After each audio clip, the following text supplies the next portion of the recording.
Hello guys, मेरा नाम है हिमांशु और आप देख रहे हैं रेसल अलर्ट। हाँ तो गाइज, बैड ब्लड में हम सब जिमी ऊसो या फिर दी रॉक का रिटर्न कर रहे थे एक्सपेक्ट, बट हमें Jimmy Uso and the rock दोनों ही आते हुए दिख गए वापस। अब गाइज ये तो बैड ब्लड के सरप्राइजेस थे, बट WWE ने बैड ब्लड के बाद भी काफी कुछ किया है एंड आज की इस वीडियो में मैं उन सारी चीजों के बारे में भी करने वाला हूँ बात। लेकिन इससे पहले मैं आप सबको फटाफट से पूरे bad blood premium live event के रिजल्ट्स बता देता हूँ। तो जैसा कि हमें शो की स्टार्टिंग करते हुए दिखने वाला था CM पंक वर्सेस ड्रू मैकिंटायर का हेल इन अ सेल मैच, सो वैसा ही कुछ हमें देखने को मिला। अब मैं इस मैच को ज्यादा डिस्क्राइब नहीं कर सकता, एक्सपेक्ट करे थे हम सब यहाँ पर दोनों सुपरस्टार्स ब्लीड करते हुए दिखने वाले, वैसा कुछ देखने को मिला।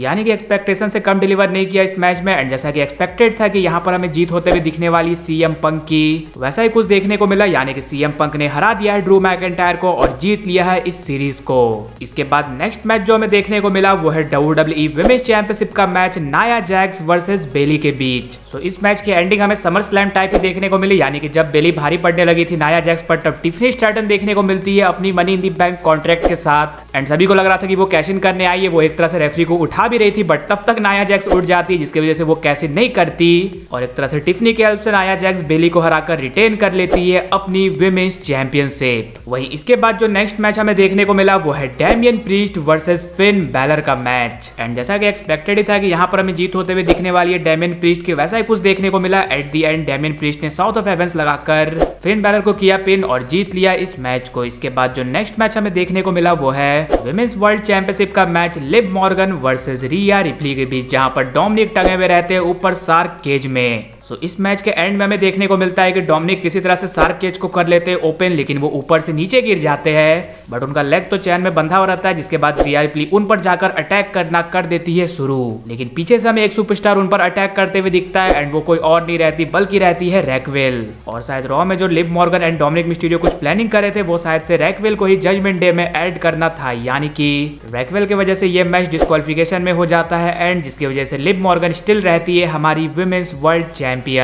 यहाँ पर WWE ने एक तरह से लॉन्ग टर्म स्टोरी को किया है टेल। इसके बाद नेक्स्ट हमें वो चीज देखने को मिलती है जो कि कोडी रोड्स ने पहले बता दिया था, यानी कि हमें क्राउन जूल से रिलेटेड यहाँ पर कुछ चैंपियनशिप से रिलेटेड चीजें होते हुए दिखने वाली रिवील, जो कि क्राउन जूल के मेन इवेंट को करेगा एक तरह से डिसाइड। सो वैसा ही कुछ हमें देखने को मिला क्योंकि ट्रिपल एच आकर ये रिवील करते हैं कि दोनों वर्ल्ड चैंपियंस के बीच हमें मैच देखने को मिलने वाला है क्राउन जूल में एंड वो मैच को चैंपियनशिप के लिए तो नहीं रहेगा, बट जो भी उस मैच को जीतेगा उसे मिलेगी क्राउन जूल की चैंपियनशिप। यानी कि यहाँ से हमें ये पता चल रहा है कि क्राउन जूल में Nia Jax versus Liv Morgan and Cody Rhodes versus Gunther का मैच होने वाला है, जिसकी वजह से उसके बाद वहां पर हमें गुंथर निकल कर आते हुए दिखते हैं एंड वो ट्रिपल एच को वही कहते हैं कि जिस तरह से उन्होंने king and queen of the ring tournament में उन्हें आकर क्राउन दिया था, उसी तरह से वो ये चैंपियनशिप देने वाले हैं उन्हें। और गाइस शो की स्टार्टिंग से हमें गोल्डबर्ग भी बैठे हुए दिखते हैं रिंग साइड पर, जिन्हें गुंथर टारगेट करते हुए कहते हैं कि मैंने कुछ हफ्तों पहले कहा था कि तुम मेरे फेवरेट सुपरस्टार हो, वो मैं झूठ बोल रहा था। जिसके बाद वो गोल्डबर्ग के बेटे गेज को ये बोलते हैं कि मैं होप करता हूं कि गोल्डबर्ग एक बेटर फादर होगा प्रोफेशनल रेसलर से।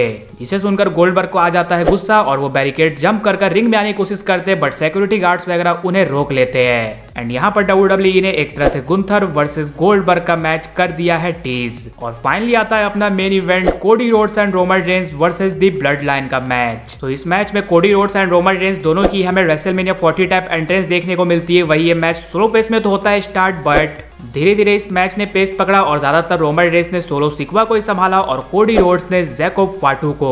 और ऐसा ही कुछ हमें इस मैच की एंडिंग भी देखने को मिली क्योंकि कोडी रोड्स जैकोब फाटू पर अटैक करते करते उन्हें रिंग के बाहर लेकर चले जाते हैं और वो उनके साथ वही चीज करते जो कि जैकोब फाटू ने उनके साथ कई बार किया है, वो है उन्हें अनाउंसर्स टेबल पर लेटाकर टॉप रोप पर जाकर स्प्लैश लगाना। और वो स्प्लैश लगाने से पहले रोमन रेंस को ये कह देते हैं अब ये मैच तुम्हारे ऊपर है, यानी कि यहाँ से कोडी रोड्स एंड जैकोब फाटू पूरी तरह से पिक्चर से हो चुके थे बाहर।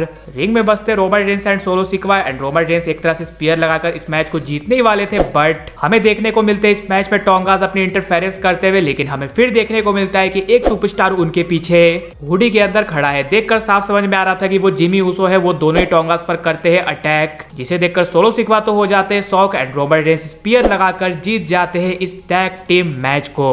एंड मैच के बाद Roman Reigns and Jimmy Uso दोनों एक दूसरे को करते हैं हग, जो कि एक काफी कमाल का मूवमेंट था। जिसके बाद कोडी रोड्स भी रिंग के अंदर आते हैं और एक तरह से बताते हैं कि दोनों ने जैसा कहा था वैसा उन्होंने किया and Roman Reigns and Jimmy Uso वहां से जाने लगते, बट फिर से हमें ब्लड लाइन अटैक करते हुए दिखती है कोडी रोड्स पर एंड जिमी ऊसो कहते हैं कि चलो कोडी रोड्स को बचाने। जिसके बाद रोमन रेंस कहते हैं कि ये चीज बस टैग टीम मैच तक थी, लेकिन Jimmy Uso still Roman Reigns को फोर्स करते हैं, जिसकी वजह से दोनों जाकर कोडी रोड्स की करते हैं हेल्प। एट द एंड जब वो ब्लड लाइन पर अटैक कर उन्हें रिंग से कर देते बाहर, देन कोडी रोड्स का टाइटल नीचे गिरा रहता है। रोमन रेंस उठाते उसे एंड वो थोड़ा टाइम देखकर उसे दे देते हैं कोडी रोड्स को और सभी को लगा कि अब शो हो जाएगा एंड, बट उसके बाद हमें थीम सॉन्ग प्ले होते हुए दिखता है द फाइनल बॉस रॉक का। वो एंट्रेंस रैंप पर ही हमें देखने को मिलते हैं, वो ज्यादा कुछ करते नहीं है, बस 1 2 3 करते, उसके बाद उनका थीम सॉन्ग हो जाता है हिट एंड कोडी रोड्स और रोमन रेंस की तरफ देखते हुए वो एक तरह से गले वाला साइन करते जो कि WWE में है बैन।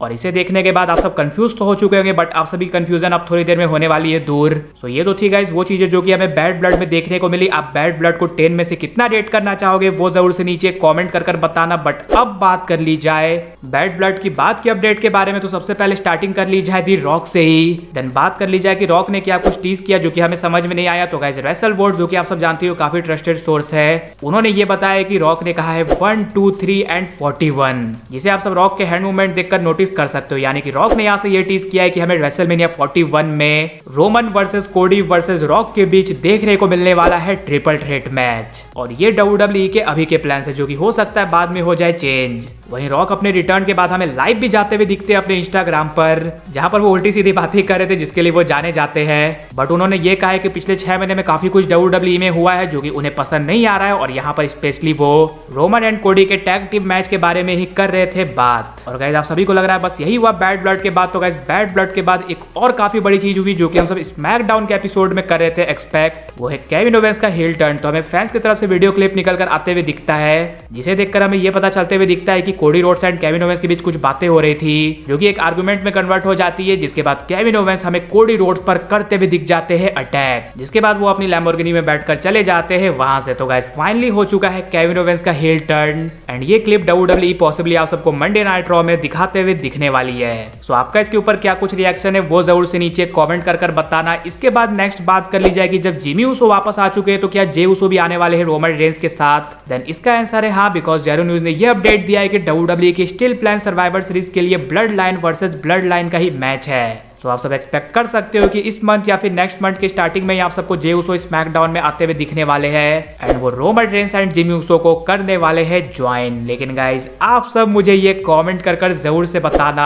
आपके अकॉर्डिंग इतने सारे मूवमेंट्स में से बैड ब्लड का सबसे शॉकिंग मूवमेंट कौन सा था। इसके अलावा अगर वीडियो पसंद आई हो तो वीडियो को भी लाइक कर दीजिए और चैनल को सब्सक्राइब करने के साथ साथ उसके बगल वाले बेल आइकन को भी जरूर प्रेस कर दीजिए। तो मिलते हैं गाइज अगली वीडियो में।